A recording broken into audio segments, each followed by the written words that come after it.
Boa noite, pessoal. Graça e paz. Mas vamos abrir a nossa Bíblia em Colossenses capítulo 3. Vamos tentar estudar hoje do capítulo 1, do versículo 1 até o 17. Você já se uniu a alguém? Você já teve aquela amizade que você nunca achou que ia acabar? Ou já encontrou aquela pessoa que você nunca mais quer se separar dela? Eu já. Foi em julho de 2013, no sertão do Piauí, na cidade de São Félix, num projeto missionário da Juvep. E foi maravilhoso. E há alguns meses atrás, nós selamos o nosso amor. Fizemos juras, prometemos montanhas, mares, aquela coisa toda, e casamos. Hoje, nós somos um. E eu sou o homem mais feliz que tem aqui hoje. Pronto. Mas hoje, nós não vamos falar desta união. Por mais que o casamento é uma dádiva dada por Deus, é uma união maravilhosa, e eu sou muito feliz. Por mais que o relacionamento entre irmãos seja muito bom e nos faça muito feliz também, hoje nós vamos falar de um relacionamento superior. Um relacionamento muito maior do que o que temos aqui. É o nosso relacionamento com Deus. O que Ele faz na nossa vida, o que Ele transforma na nossa vida, os confrontos que temos a partir de nossa união com Cristo e os benefícios também que temos a partir do momento que somos unidos com Cristo. Vamos ler o texto? Colossenses 3, de 1 a 17. Vamos ler todo o texto. Diz assim: já que fostes ressuscitados com Cristo, buscai as coisas de cima, aonde Cristo está assentado à direita de Deus. Pensai nas coisas de cima e não na que estão na terra, pois morrestes e a vossa vida está escondida com Cristo. Quando Cristo, que é a nossa vida, se manifestar, também vos manifestareis com Ele em glória.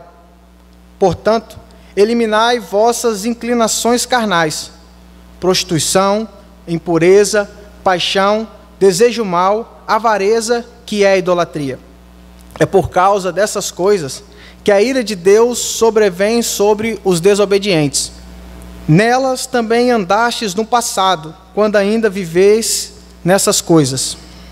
Mas agora, livrai-vos de tudo isso: raiva, ódio, maldade, difamação, palavras indecentes do falar. Não mintais aos outros, pois já vos despistes do velho homem com suas ações, e vos revestistes do novo homem, que se renova para o pleno conhecimento, segundo a imagem daquele que o criou.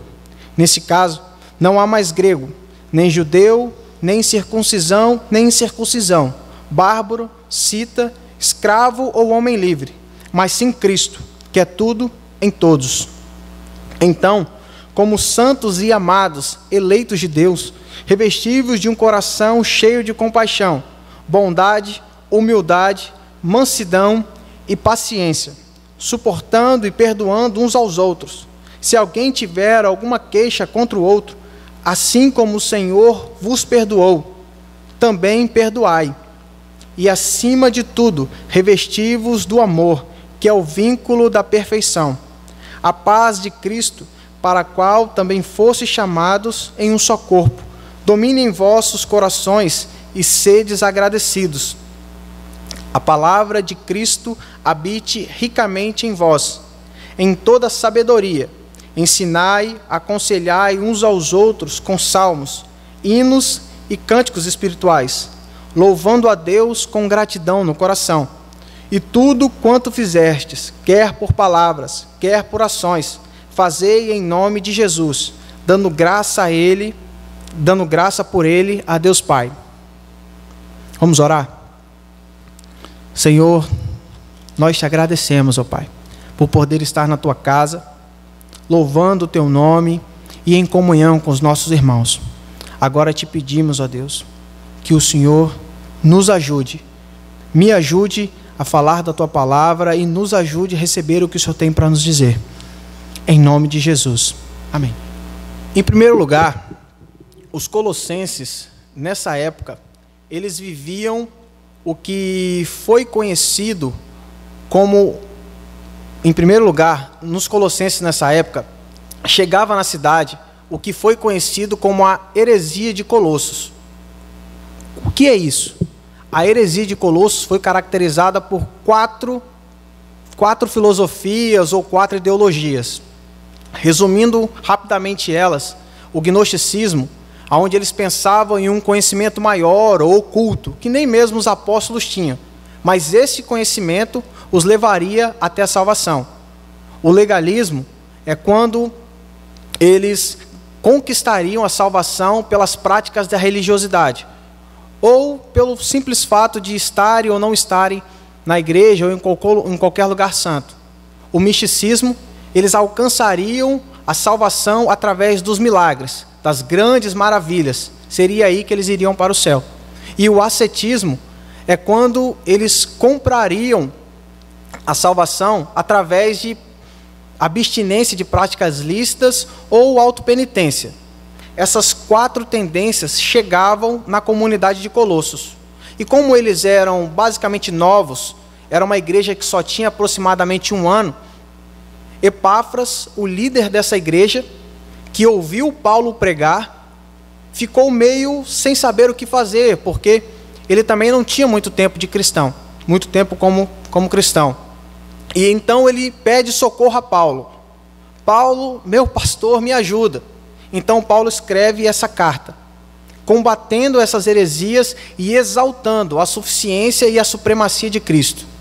Texto que nós vemos em Colossenses 1, de 15 a 20, que para mim é o texto mais cristocêntrico de toda a Bíblia, onde ele exalta Cristo sobre todas as coisas.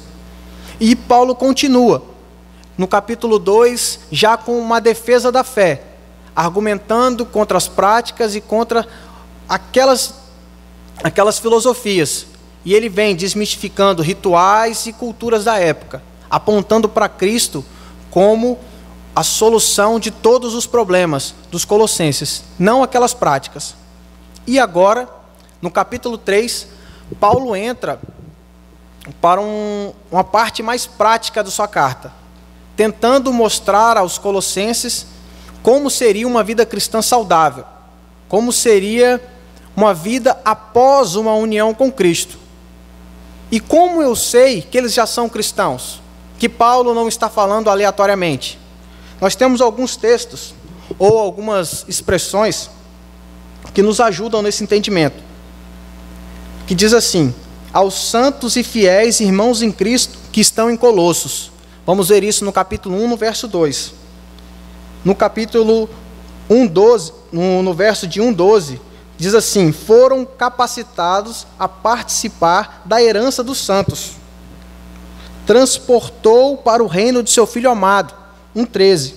Agora nos reconciliou. 1:22. Fostes ressuscitados na fé. 2:12. Deus nos deu vida. 2:13. Podemos ver que os colossenses, ao receber essa carta, já eram cristãos. Todos esses textos nos confirmam isso. E agora, identificando os colossenses como salvos em Cristo Jesus, a quem Deus vida, a quem Deus deu a vida, e estão unidos com Cristo, nós vamos ver 3 características de uma pessoa que está unida com Cristo. E a primeira delas é que, já que estamos unidos com Cristo, olhamos para as coisas de cima, do verso 1 ao verso 4. Em primeiro lugar, nós podemos ver, na minha Bíblia está já que, na sua Bíblia pode estar um C, logo no início do versículo. Isso denota condicionalidade. É uma condição. Nós não estamos unidos com Cristo, você, eu, não está unido com Cristo porque você quer ou porque você é bonito. Nem porque você torce para o Palmeiras. Mas é porque Cristo veio até você. A condição é, já que fosses unidos com Cristo, é por estarmos unidos com Cristo que nós vivemos uma vida santa, ou buscando a santificação, ou olhando para as coisas de cima. Não é porque queremos ou é da nossa natureza, é Cristo que faz isso conosco. E ele continua, e vamos tentar responder de forma simples o que é estar unido com Cristo. Eu achei extremamente difícil e tentei ser o menos legalista possível, me perdoe, porque é realmente muito difícil isso. Você olhar para as coisas de cima, você olhar e ter isso como exemplo, viver isso. E eu olhei assim e falei, meu Deus, como vive isso? Como viver dessa forma? Como agir dessa maneira? Para mim é extremamente difícil. E eu acredito que para vocês também devem ser. Mas vamos ver, no decorrer do texto, como Deus nos ajuda a viver essa vida olhando para as coisas de cima. Mas tentando responder de forma fácil e simples o que é viver uma vida cristã unida com Cristo, é estar ou pensar em Cristo em todas as situações, é viver com Ele diariamente.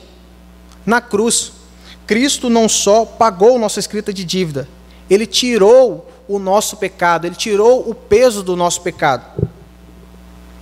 Nossa antiga vida morreu. Nossa antiga vida morreu na cruz do Calvário.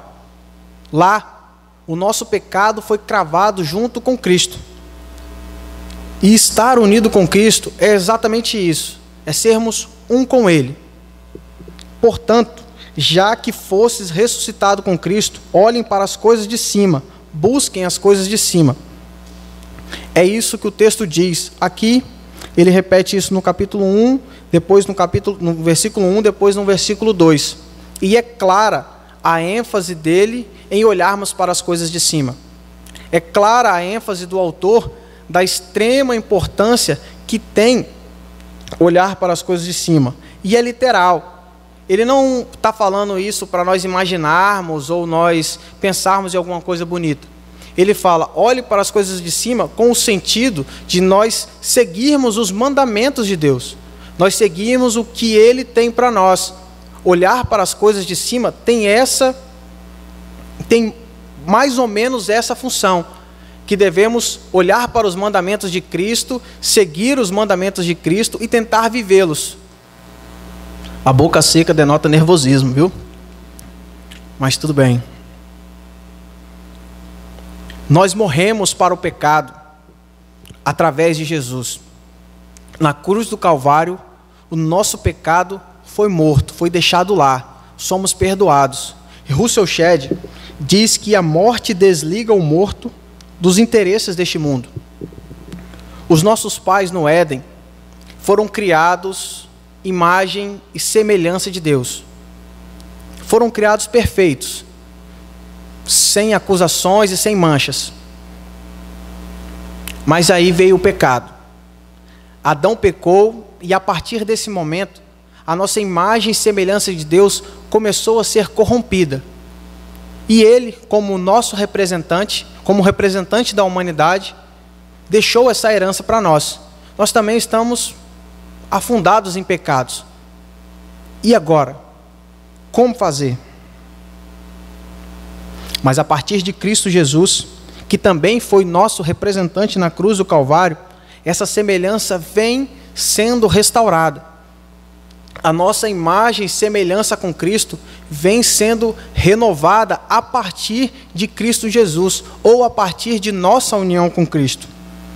E isso nos impulsiona, ou deveria nos impulsionar, a fazer como o salmista faz no Salmo de número 63, quando ele diz: a minha alma anseia por ti, como terra seca anseia por água.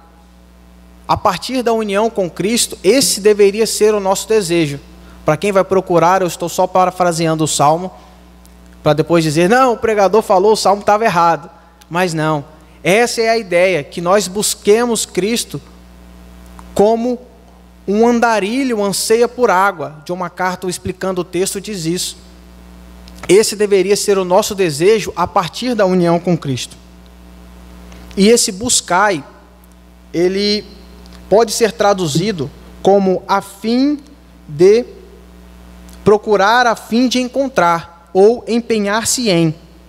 A atividade de buscar em si é simples. Buscamos muitas coisas no nosso dia a dia. Um melhor local, um melhor serviço, uma melhor condição de vida ou um melhor lugar na igreja. Sempre buscamos coisas para a nossa vida ou para o próximo. Mas buscar a coisa certa é muito difícil. E o William Hendricks diz que o verbo buscar explica em um esforço perseverante. Dessa forma, poderíamos traduzir esse texto assim: estejais constantemente buscando. O buscar aqui não seria vir aqui na frente, levantar a mão, estou unido com Cristo e acabou. Seria uma constância, estarmos sempre olhando para cima e buscando as coisas do alto. Não seria algo de imediato ou tão simples. O livro é bem grande, tem muitas palavras e muitos ensinamentos. Então, buscar, olhar para as coisas de cima, não é tão simples como a gente imagina, e nem tão fácil. Mas a ênfase não deve ficar no buscar, ou na busca propriamente dita. A ênfase deve ser dada naquilo que vamos buscar, que é em Deus. Deus deve ter toda a ênfase da busca. Os falsos mestres dizem: busque, faça, aconteça, pague o preço, porque aí você vai ser o bonzinho, aí você vai ser o legal, aí você vai merecer. Mas não é assim. A ênfase deve ser dada em Cristo Jesus, porque é através dele que estamos unidos. É por ele, por causa dele, por causa do amor dele. Cristo deve ser o objeto de desejo da nossa busca. Jesus deve ser aquele que inflama o nosso coração para buscá-lo. Não a glória para mim. Por isso que a ênfase da busca deve ser dada no objeto de desejo, que é Deus. Não é pecado chamar Deus de objeto nessa situação. Mas é Deus, é em Deus que devemos colocar os nossos olhos, não no que fazemos aqui. Podemos relacionar Colossenses 3:3 com Colossenses 2:3, que diz assim: estar escondido ou oculto com Cristo em Deus é estar com aquele que tem todo o tesouro e sabedoria e ciência. Ou seja, Cristo que nos deu vida irá nos sustentar nessa nova vida. Colossenses 2:3 diz que Cristo é aquele que nele está escondido todo o tesouro e sabedoria. Ele sabe de todas as coisas e ele tem todas as coisas. E é nesse mesmo Cristo que eu e você, a partir da união, estamos com ele. É nele que estamos vivendo. Amém? O silêncio de vocês me deixa mais nervoso ainda. O mundo pode não ver. O mundo pode não ver a nossa diferença com eles. Eles podem achar que é somente uma religião diferente, ou uma ideologia diferente, ou uma forma de pensar diferente. Mas eles verão. Quando Cristo vier, eles vão ver a diferença entre nós e eles. Os olhos deles serão abertos. Mas isso não quer dizer que, por eles não enxergarem essa diferença, nós devemos ficar escondidos. Nós devemos ficar no nosso canto e não se manifestar. Pelo contrário, a fim de apresentar a vida que nós ganhamos a partir de Cristo Jesus, devemos nos manifestar. Devemos falar do amor de Deus, devemos falar quem era Jesus, para que a partir disso eles também possam ter a nossa vida, a vida que nós também ganhamos em Cristo Jesus.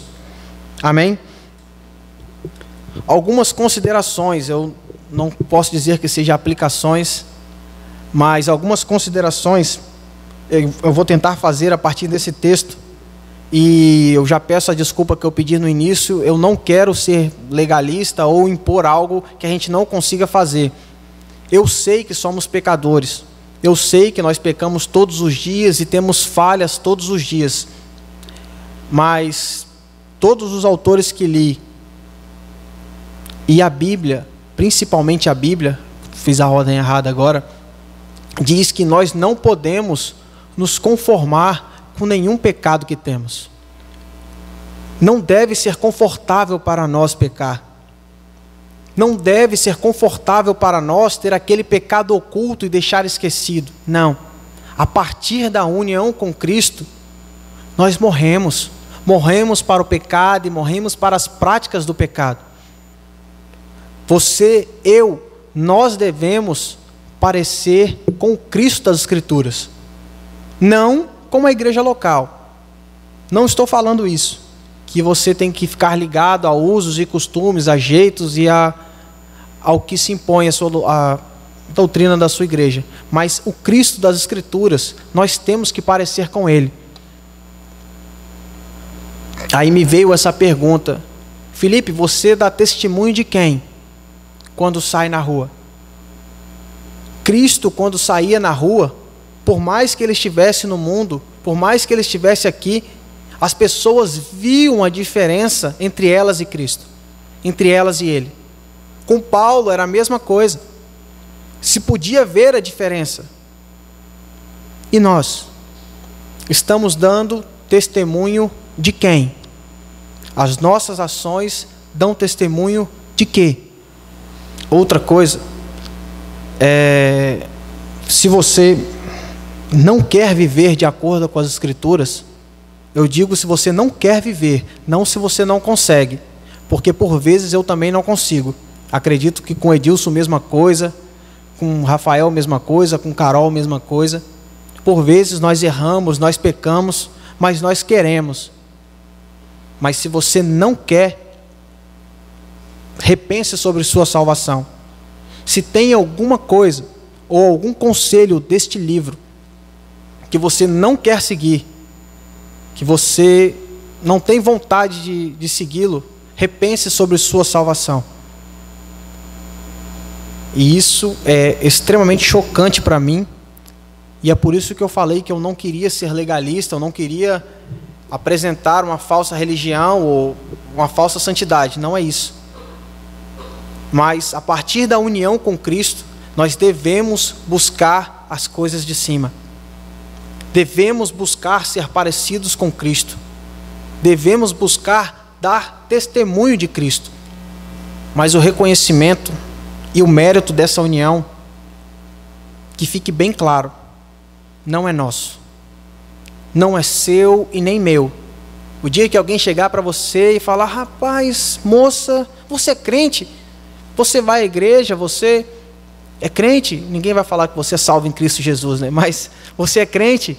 Aí você vai ficar feliz e vai falar: sou sim. Esse mérito não é seu, não é meu. Esse mérito é de Cristo Jesus, que morreu na cruz por nós. É Ele que devemos dar glória. E a resposta, ao invés de ser sou sim, é sou graças a Deus, porque é por Ele, não por nós, não pelo que fazemos.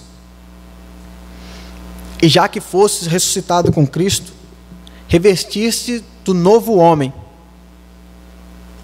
Do verso 5 ao 11. Eu estou bastante nervoso, já acabei com um copo de água já. E já repeti isso 3 vezes. O que é revestir-se do novo homem? É difícil essa palavra, né? Eu sempre me embolo. Revestistes, do novo homem. O que é isso? Augusto Nicodemos nos responde essa pergunta da seguinte forma: se Adão é o velho homem, o novo homem é Cristo. Na morte de Jesus, o cristão se despe de Adão, e na ressurreição de Cristo, ele se veste do Senhor. Isso ocorre na experiência presente na conversão. E aqui vem outra pergunta: o que é conversão? O que é novo nascimento? Em João capítulo 3, na conversa de Jesus e Nicodemos, ele diz para Nicodemos: Nicodemos, necessário é nascer de novo. Se você não nascer de novo, você não vai ver o reino de Deus. Podemos concluir que nascer de novo, que conversão é algo extremamente importante para nós. O homem pecador, se não se converter, como faz? Carson nos fornece uma seguinte resposta: nascer de novo é uma nova vida em Cristo, uma vida nele e em submissão a Ele. É mais do que uma questão de posição ou status em Cristo. É uma transformação concedida pelo Espírito Santo, algo que está muito além da resolução humana. Então, entendendo o que é um novo homem, e que pela graça de Deus olhamos para as coisas de cima, e que estamos escondidos em Cristo,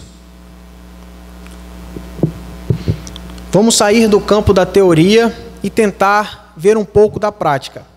Nesses 2 pontos para frente, entre o versículo 5 e o versículo 11, e depois do 12 ao 17, Paulo entra um pouco na prática, com o que devemos ou com o que não devemos fazer. E ele faz uma bela lista, que eu acho que ninguém aqui quer ter alguma coisa parecida com ela, né? Ele diz algumas coisas que não devemos fazer ou que devemos deixar, que são a prostituição, a impureza, a paixão, o desejo mau, a avareza, que é a idolatria. E ele continua no verso 8 e 9. Mas agora, livrai-vos de tudo isso: raiva, ódio, maldade, difamação, palavras indecentes de falar. Não mintais uns aos outros. No meio dessa lista, Paulo diz também assim: é por causa dessas coisas que a ira de Deus sobrevém aos desobedientes. Paulo dá uma pausa no meio da lista para chamar a atenção. Muitos comentaristas, Hendricks pensa de um jeito, Augusto Nicodemos de outro, mas ele chama a atenção. Uns falam que ele chama a atenção de forma brava. Se vocês não largarem disso, se vocês não pararem de fazer, de viver, de amar essas práticas, a ira de Deus vai vir sobre vocês. Parem com isso. Já Augusto Nicodemos acha que quando Paulo fala isso, ele fala em forma mais graciosa. Olhem, meus filhinhos, se vocês não deixarem de praticar essas práticas, se vocês não deixarem de viver, no futuro a ira de Deus vem sobre vocês.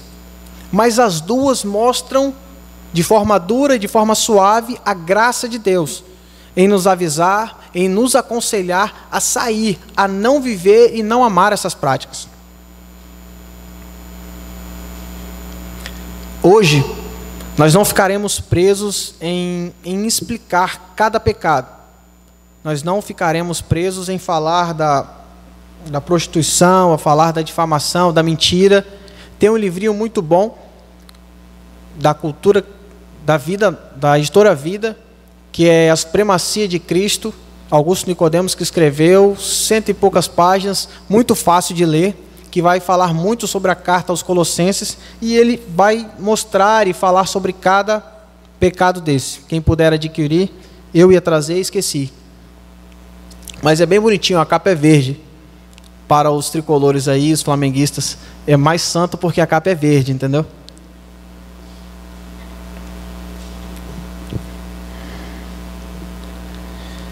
Augusto Nicodemos afirma que, quando Jesus estendeu sua graça salvífica para o homem, uma nova fase começou. Os prazeres e práticas antigas não devem continuar.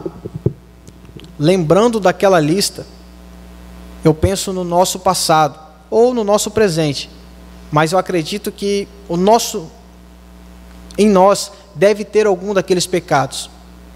Alguma daquelas coisas ainda deve estar em nós, ainda devemos ter dificuldades.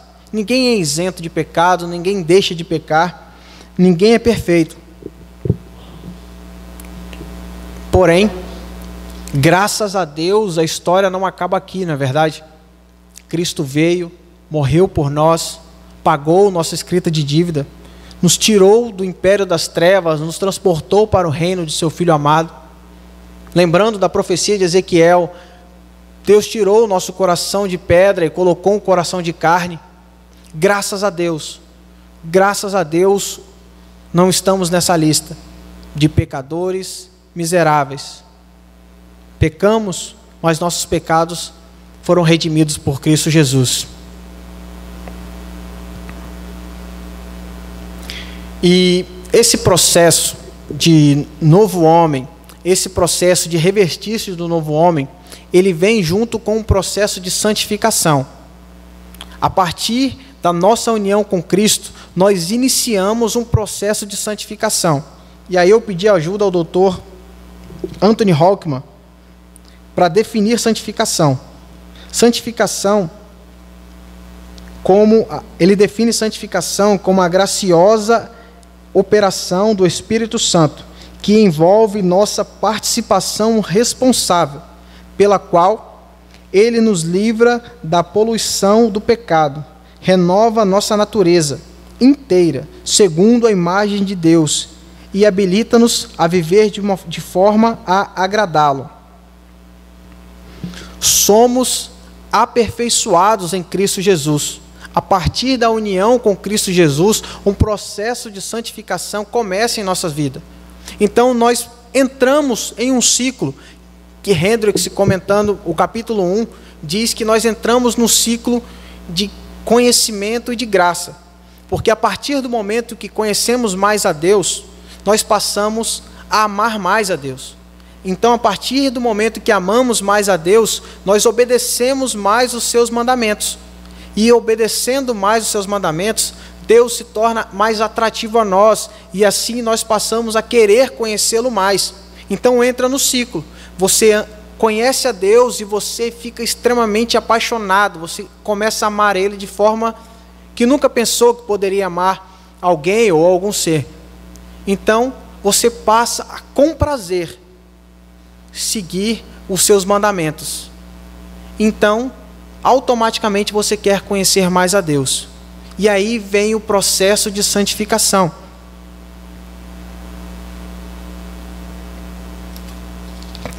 E aí vem o processo. Deixa eu achar o texto. Vou ter que achar aqui.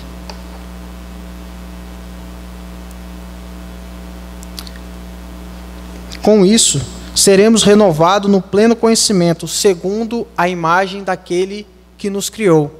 Com esse processo de santificação, a nossa imagem e semelhança com Deus passa a ser restaurada, até o dia que estaremos com Ele no céu. Sendo assim, não há mais grego, nem judeu, nem circuncisão, nem incircuncisão, nem escravo, nem homem livre, nem cita, nem bárbaro. É somente Cristo, que é tudo em todos.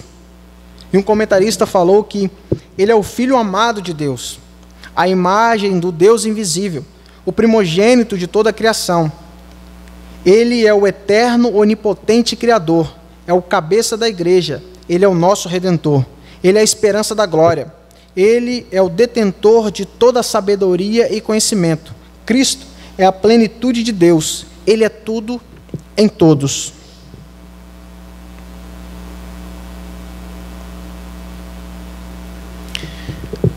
Em primeiro lugar, tentando fazer também algumas considerações.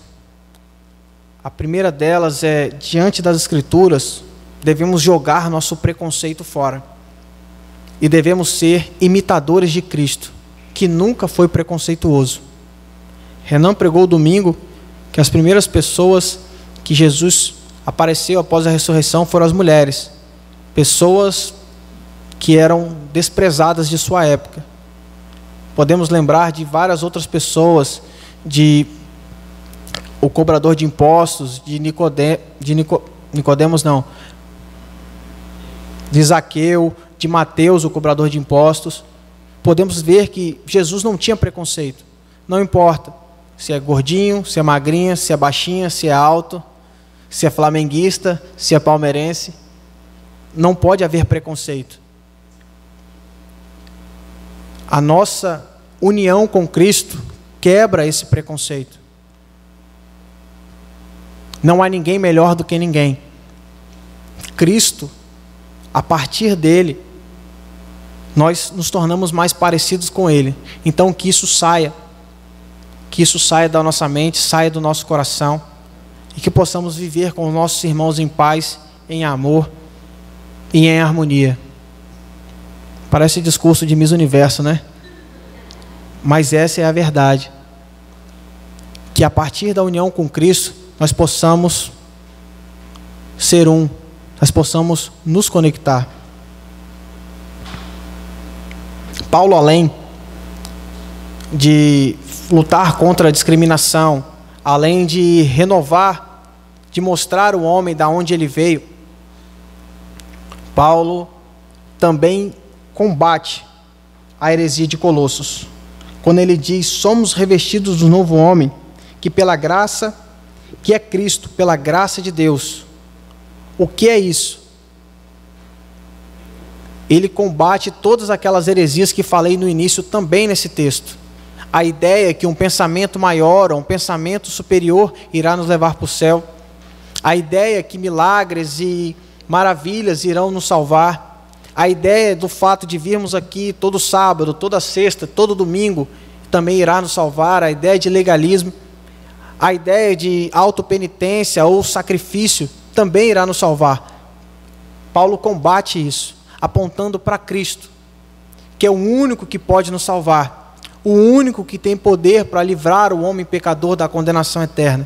E, mais uma vez, ele aponta para Cristo.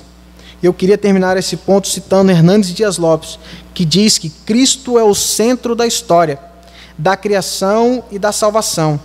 Cristo é tudo na Bíblia, é tudo para o plano redentor, é tudo para a alma redimida, é tudo no porvir e tudo na eternidade. Que Cristo seja tudo em nossas vidas, que Ele seja nosso alvo, o nosso foco, e que possamos viver para a glória do nome dEle.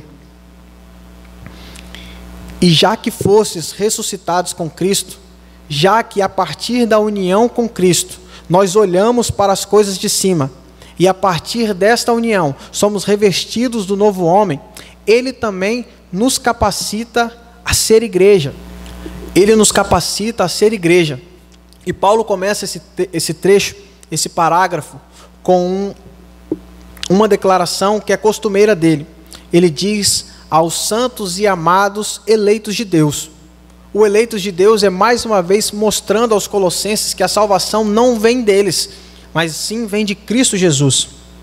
E o William Hendrickson, comentando sobre a eleição, diz que ela afeta a vida em todas as suas fases. É uma eleição não somente para a salvação, mas definitivamente também para o serviço. Tem como objetivo final a glória de Deus e a obra do seu deleite. E logo, depois de chamar de santos e eleitos e amados de Deus, Paulo dá algumas características para seguirmos, ou nos diz algumas coisas que devemos fazer ou devemos viver. A lista é essa: revestivos de um coração cheio de compaixão, bondade, humildade e mansidão. Mansidão e paciência, suportando e perdoando uns aos outros. O revestivos aqui está no imperativo. Então, é uma ordem que devemos fazer, que devemos cumprir. Ao estarmos unidos com Cristo, devemos nos revestir do novo homem, revestir de Cristo Jesus. Isso é uma ordem para nós. Como é um ide por todo mundo, isso aqui também é. Seguir, viver essa pequena lista é uma ordenância para nós. Cristo está mandando a gente ter compaixão, a gente ter bondade, a sermos humildes e a sermos mansos, a termos paciência, a suportar e perdoar uns aos outros.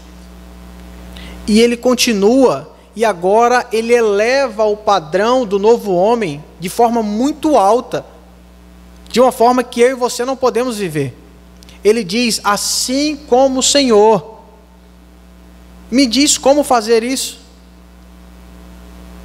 Me diz como viver assim como o Senhor perdoou, devemos perdoar também. Não é só por perdoar, mas assim como Ele foi manso, devemos ser também. Assim como Ele foi humilde, devemos ser também. Assim como Ele foi paciente. E aí, como fazer?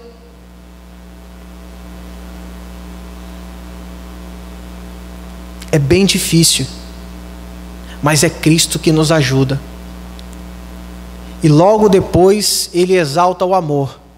Assim como ele fez em 1 Coríntios 13, ele joga o amor lá em cima e fala da sua importância, para mostrar que é pelo amor não pela filosofia, pelo conhecimento, pelas práticas ou por qualquer título que os homens, que nós iremos nos unir.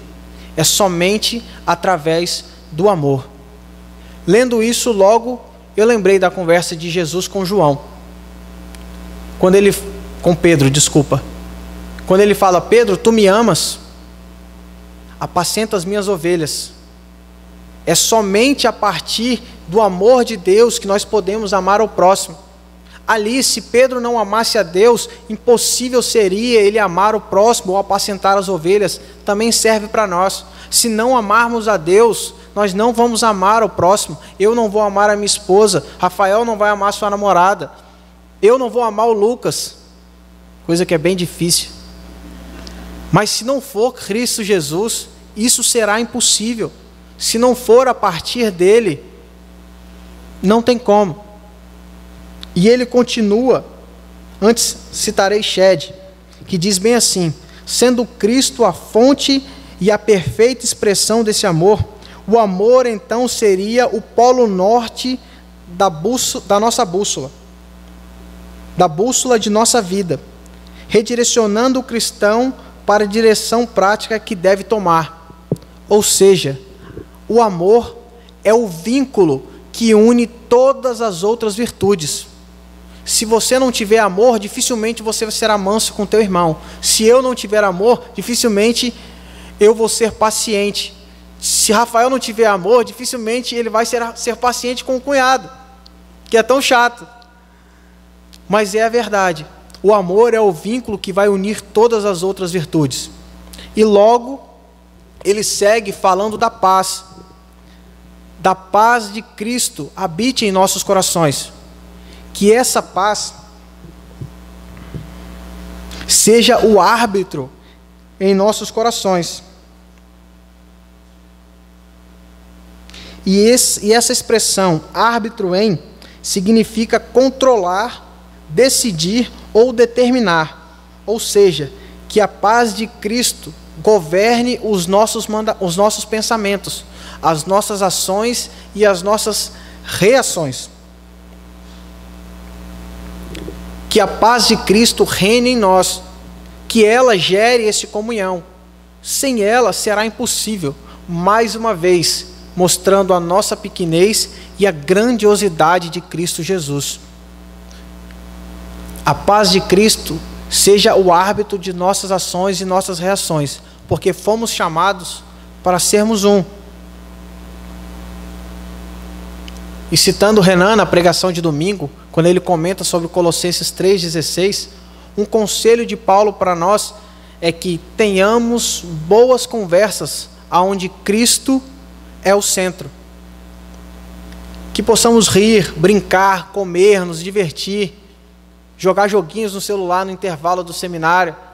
Que possamos fazer tudo isso, mas que também tenhamos conversas onde Cristo é o centro, se possível, diariamente. Que Ele seja louvado. Que nós possamos aconselhar aos outros, não com filosofias desse mundo, mas com salmos, com palavras de sabedoria, com palavras que vêm do próprio Cristo. E por fim, que possamos viver comunicando a Jesus, e que possamos viver para a glória do nome dEle, fazendo tudo para que o nome dEle seja glorificado e para que Ele seja conhecido em todas as nações. E lembrei de Edilson no último versículo, porque tanto Hendrickson e Simon Kistemaker, espero estar falando certo, relacionam 1 Coríntios 10:31 com Colossenses 3:17. Paulo está dizendo a mesma coisa aqui, ele tem a mesma ideia, tanto que um, quando vai comentar o texto, cita o outro, e eles dizem bem assim: Paulo exorta os coríntios a viverem a vida para a glória de Deus, a serem positivos sem serem ofensivos, até nas atividades diárias de comer e beber, a exaltarem a bondade e a graça de Deus, fazendo tudo isso em nome de Jesus, isto é, em harmonia com sua vontade revelada, em sujeição à sua autoridade e na dependência do seu poder. Que possamos fazer tudo para a glória de Deus, como nosso amigo sempre diz para nós, mas que possamos fazer isso sempre debaixo das tuas escrituras, dos seus mandamentos, do que ele nos diz que temos que fazer. Amém?